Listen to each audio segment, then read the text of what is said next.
तो hello friends, कैसे हैं आप लोग। स्वागत है आपका एक बार फिर ज्ञान स्टील में।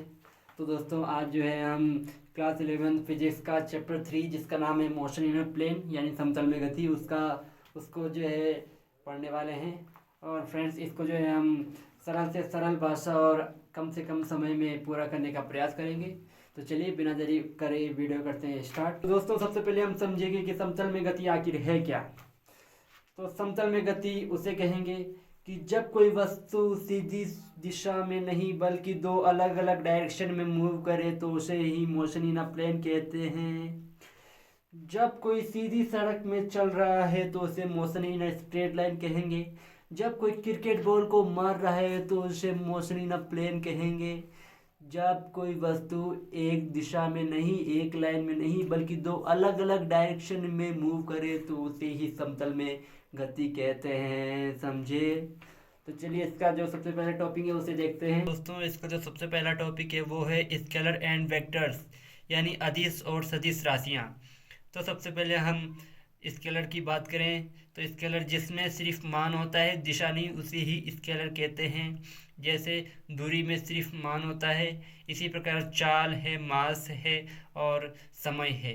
ये सब जो है स्केलर हैं क्योंकि इनके सिर्फ मान होते हैं, दिशा नहीं होती। और अब बात करें वेक्टर्स की तो वेक्टर्स में मैग्नीट्यूड प्लस डायरेक्शन दोनों होते हैं, यानी इसमें मान और दिशा दोनों होती है। जैसे विस्थापन हो गया, वेग हो गया, त्वरण हो गया, बल हो गया। तो जो वेक्टर को है हम एरो से दिखाते हैं। फॉर एग्जांपल मान लो, अगर कोई पूछे कि कितनी दूर चले और हमने बोला कि 5 किलोमीटर चले, तो इसमें डायरेक्शन नहीं पूछी जा रही है, इसलिए यह स्केलर है। तो 5 किलोमीटर चलना स्केलर है और 5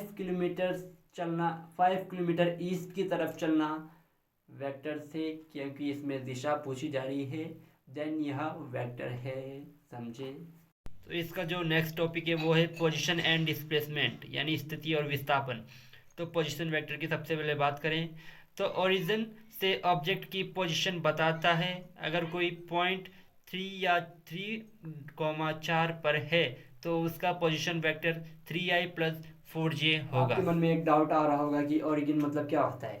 तो ओरिजिन का मतलब वो पॉइंट है जहाँ से हम जो है डायरेक्शन डिस्टेंस मापना स्टार्ट करते हैं, यानी शुरुआत का पॉइंट ही ओरिजिन कहलाता है। समझ में आया। देन उसके बाद हम डिस्प्लेसमेंट की बात करें तो इनिशियल पोजीशन से फाइनल पोजीशन तक का shortest distance with direction he displacement कहलाता है। ये जो है डिस्प्लेसमेंट का फॉर्मूला है r=r2 - r1। और ये ऊपर जो आप एरो देख रहे हैं तो ये जो है वेक्टर्स में इसको एरो से दर्शाते हैं, यानी ये जो है सदिश राशि है। तो देखो, डिस्प्लेसमेंट उसे कहते हैं कि इनिशियल पोजीशन से जहाँ से आप निकले वो इनिशियल पोजीशन हो गया, जहाँ पर आप पहुँचे वो फाइनल पोजीशन हो गया। इन दोनों का सबसे शॉर्टेस्ट डिस्टेंस, सबसे कम दूरी विद डायरेक्शन, विद दिशा के साथ जो सबसे शॉर्टेस्ट डिस्टेंस है उसे ही डिस्प्लेसमेंट कहते हैं। समझ में आया क्या। फॉर एग्जाम्पल कि आप घर से स्कूल गए, स्कूल से सीधे वापस आ गए तो इसमें डिस्प्लेसमेंट 0 हो जाएगा। इसके बाद जो हमारा नेक्स्ट टॉपिक है वो है इक्वालिटी ऑफ वेक्टर्स यानी सदिशों की समानता। तो दो वेक्टर्स तब इक्वल होते हैं जब मैग्नीट्यूड सेम हो, यानी मान सेम हो और डायरेक्शन भी सेम हो। अगर दो एरो लंबे बराबर हैं और एक ही डायरेक्शन में पॉइंट कर रहे हैं तो फिजिक्स के लिए दोनों सेम वेक्टर्स होंगे, चाहे वो एरो जो है अलग अलग जगह क्यों ना बने हों। इसके बाद हम बात करें तो वो है वेक्टर एडिशन यानी सदिशों का योग।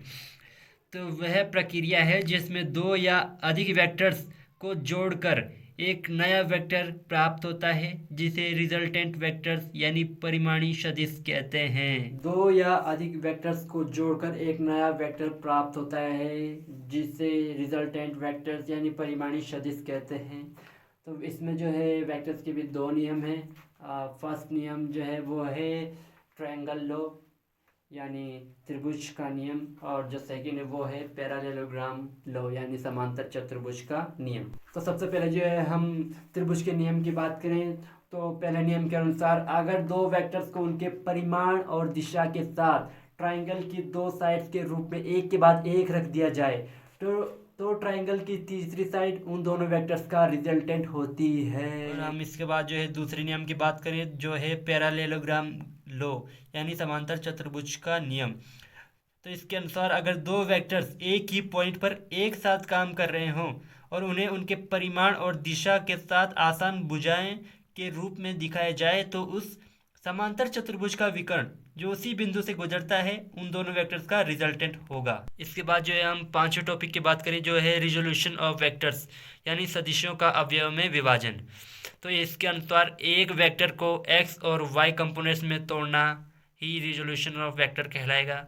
इसके जो है दो फॉर्मूलाज भी हैं। जो पहला है ए एक्स बराबर ए कोस थीटा, दूसरा जो है A Y is equal to A sine theta. जैसे हम मनी को यानी 100 रुपये हैं उसको हमने जो है 50-50 रुपये में अलग अलग दो भागों में डिवाइड किया, उसी प्रकार हम जो है वेक्टर्स को एक्स और वाई डायरेक्शन में तोड़ देते हैं। इसी प्रकार हमारा जो नेक्स्ट टॉपिक है वो है motion in a plane with constant acceleration यानी स्थिर त्वरण के साथ समतल में गति। तो इसके अनुसार मोशन को एक्स डायरेक्शन और वाई डायरेक्शन में अलग अलग ट्रीट करते हैं।